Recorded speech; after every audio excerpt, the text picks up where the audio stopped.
शुभांशु शुक्ला ने अंतरिक्ष की ऐतिहासिक यात्रा का ड्रैगन स्पेसक्राफ्ट से अमेरिका के समुद्र में उतरकर समापन किया।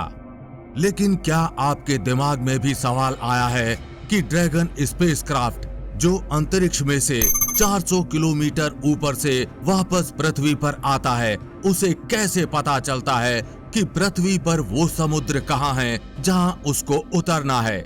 क्योंकि जब ड्रैगन स्पेसक्राफ्ट अंतरिक्ष में होता है तब तो उसको पृथ्वी एक समान दिखाई देती है, तो वो बहुत परफेक्ट तरीके से उसी समुद्र में उसी जगह कैसे उतर जाता है जहां पहले से नासा की टीम खड़ी होती है। चलिए आज इस वीडियो में इस सवाल का जवाब जान लेते हैं। ड्रैगन स्पेसक्राफ्ट का समुद्र में उतरना यानी स्प्लैश डाउन पूरी तरह से ड्रैगन स्पेसक्राफ्ट के नेविगेशन सिस्टम, सेंसर और ग्राउंड कंट्रोल के बीच तालमेल पर निर्भर करता है।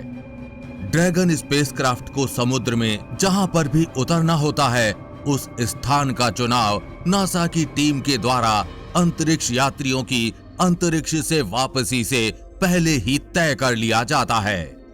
लेकिन आपको बता दें कि समुद्र में उतरने के लिए एक स्थान नहीं बल्कि 3 स्थानों का एक साथ चुनाव किया जाता है, क्योंकि अगर एक स्थान पर उतरना संभव नहीं होता है तो दूसरे स्थान पर लैंडिंग की जाती है। लैंडिंग लोकेशन का चुनाव मौसम, समुद्र की स्थिति और सुरक्षा को ध्यान में रखकर ही किया जाता है। लैंडिंग से कुछ घंटे पहले नासा की टीम समुद्र के बीच पहुंचकर समुद्र की लहरों के आधार पर यह तय करती है कि किस लोकेशन पर लैंडिंग होगी। लैंडिंग की लोकेशन फाइनल हो जाने के बाद नासा कमांड सेंटर के द्वारा ड्रैगन स्पेसक्राफ्ट को फाइनल लैंडिंग की लोकेशन बता दी जाती है। ये फाइनल लोकेशन लैंडिंग से कुछ घंटे पहले ही तय होती है और चुनाव की गई 3 लोकेशनों में से एक होती है। जैसे ही लैंडिंग लोकेशन ड्रैगन स्पेसक्राफ्ट में बैठे अंतरिक्ष यात्रियों को मिलती है, अंतरिक्ष यात्री उस लैंडिंग लोकेशन को ड्रैगन स्पेसक्राफ्ट में मैनुअल सेट कर देते हैं। ये ऐसे ही होता है जैसे आप कार से जा रहे हों और गूगल मैप में जहां आपको पहुंचना होता है उसकी लोकेशन सेट कर देते हैं। ऐसे ही ड्रैगन स्पेसक्राफ्ट में अंतरिक्ष यात्रियों के द्वारा उस जगह की लोकेशन सेट कर दी जाती है जहां स्पेसक्राफ्ट को समुद्र में उतरना है। इसके बाद बाकी का कार्य ड्रैगन स्पेसक्राफ्ट खुद करता है।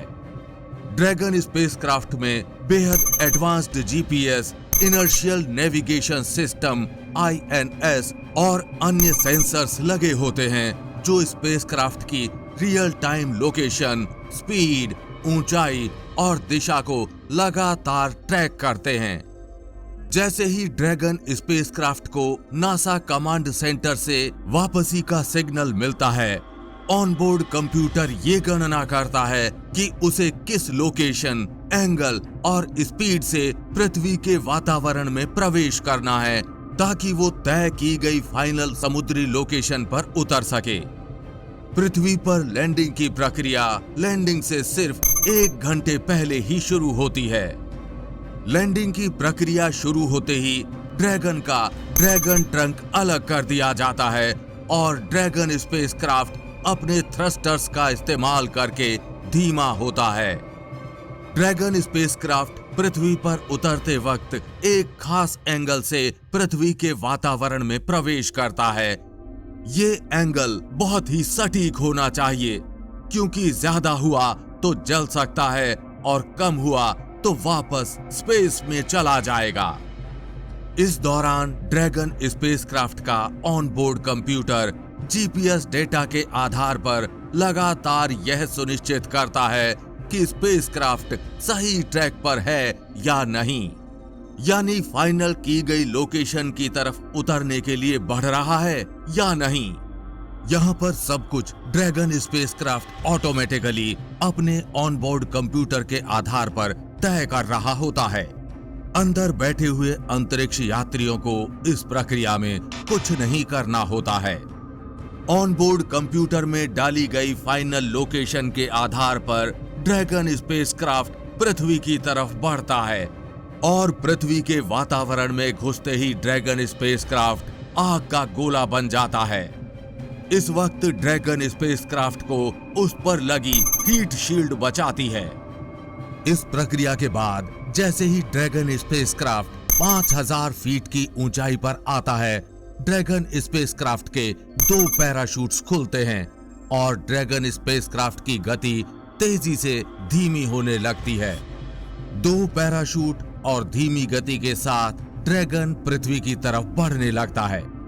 2000 फीट की ऊंचाई पर आने के बाद ड्रैगन स्पेसक्राफ्ट के 4 पैराशूट्स खुल जाते हैं और गति अब बिल्कुल ही धीमी हो जाती है, जिसके बाद ड्रैगन स्पेसक्राफ्ट धीरे धीरे पृथ्वी की तरफ बढ़ने लगता है। इस वक्त भी ड्रैगन स्पेसक्राफ्ट का जीपीएस सिस्टम, सेंसर्स और ऑन बोर्ड कंप्यूटर्स ये तय कर रहे होते हैं कि ड्रैगन स्पेसक्राफ्ट उसी दिशा की तरफ बढ़ रहा है या नहीं जहां पर नासा की टीम पहले से मौजूद है। इस प्रकार धीरे धीरे कुछ समय बाद ड्रैगन स्पेसक्राफ्ट तय की गई फाइनल लोकेशन पर समुद्र में स्प्लैश डाउन यानी कि उतर जाता है। उतरते ही स्पेसक्राफ्ट को नासा की टीम के द्वारा तुरंत रिकवर कर लिया जाता है और इस प्रकार अंतरिक्ष यात्री अंतरिक्ष से पृथ्वी पर उस फाइनल लोकेशन पर लौट आते हैं जो पहले से तय की गई थी।